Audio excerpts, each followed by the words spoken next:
ইউটিউবে এটা হচ্ছে আমার প্রথম ভিডিও, আমার প্রথম ব্লগ। তো আমি হচ্ছে ব্লগটা শেয়ার করছি আমার নতুন সংসার থেকে। নতুন সংসার মানে হলো আমরা যেদিন বাসায় উঠেছিলাম সেদিনের ভিডিও এটা। এখানে হচ্ছে মিস্ত্রিরা হচ্ছে যে সব কিছু সেট করছিল, কোথায় কি করা লাগবে। আর আমরা হচ্ছে ননাসের বাসায় ছিলাম, মানে হচ্ছে ননাসের বাসায় থেকে আমরা নতুন বাসাটাতে উঠেছিলাম। আমাদের সব ফার্নিচার এখনো আসেনি। সকালে ঘুম থেকে উঠে দেখি আমার ননাস আমার জন্য বাইরে থেকে নাস্তা নিয়ে এসেছে। আমি বাইরের খাবার অনেক বেশি পছন্দ করি, আর হচ্ছে বাইরে থেকে আমাকে কেউ কিছু এনে দিলে আমি খুব বেশি খুশি হই। তো এখানে হচ্ছে সিঙ্গারা চামচা ছিল। একটা বাসায় নতুন উঠলে ভাই সব কিছুই প্রয়োজন হয়, আমরা তো জিনিস কিনতে কিনতে শেষ। আর এখানে হচ্ছে ননাস আমাদের জন্য রান্না করছিল। দুপুরের রান্নাটা শিলপাটায় বেটে করছিল, কারণ হচ্ছে শিলপাটায় বেটে রান্না করলে রান্নাগুলো খেতে অনেক বেশি মজা হয়। বাসায় ওঠার আগ পর্যন্ত আমরা ওনার কাছে ছিলাম কয়েকদিন, যেহেতু মালামালগুলো আনা নেওয়া, পাশাপাশি হচ্ছে সব কিছু সেট আপ করা, ফ্যান থেকে শুরু করে লাইট পর্যন্ত সব কিছু কেনার চেয়েও বড় কথা হলো সব কিছু সেট আপ করা। এক এক দিন এক এক মিস্ত্রি বাসায় এসে সব কিছু সেট করে দিয়ে যায়। আর সবচেয়ে বিরক্ত লাগে যখন হচ্ছে তারা কাজগুলো করে ঘরগুলো নোংরা হয়। এখানে আদা রসুনগুলো ভালোভাবে হচ্ছে বেটে নিচ্ছিল আপু, সাথে পেঁয়াজও বেটে নিচ্ছিল। উনি হচ্ছে আমাদের জন্য বিফ রান্না করবেন। আর আমি হচ্ছে যে বলেছি হেল্প করার জন্য, উনি বলেছেন যে না, হেল্প করার দরকার নেই।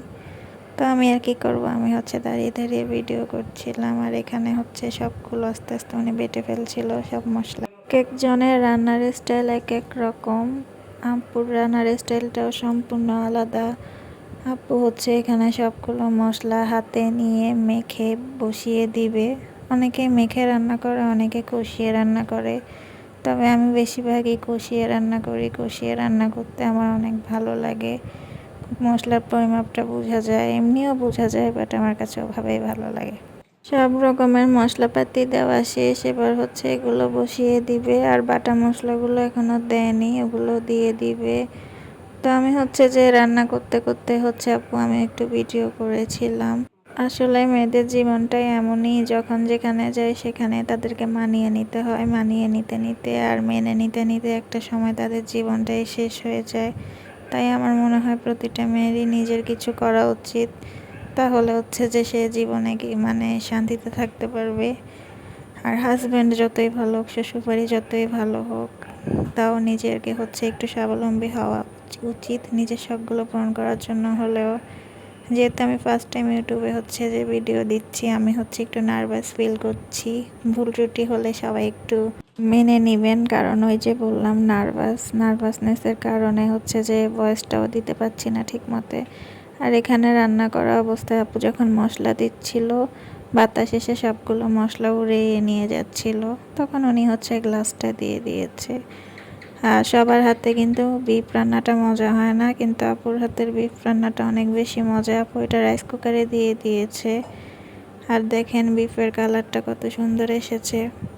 আর আপু কিন্তু বিফটা বাগার দিয়ে রান্না করে, মানে আমরা ডালে যেমন বাগার দিই, মাংসেও বাগার দেওয়া যায়। এটা আমি শ্বশুর বাড়িতে এসে ফার্স্ট টাইম জানলাম।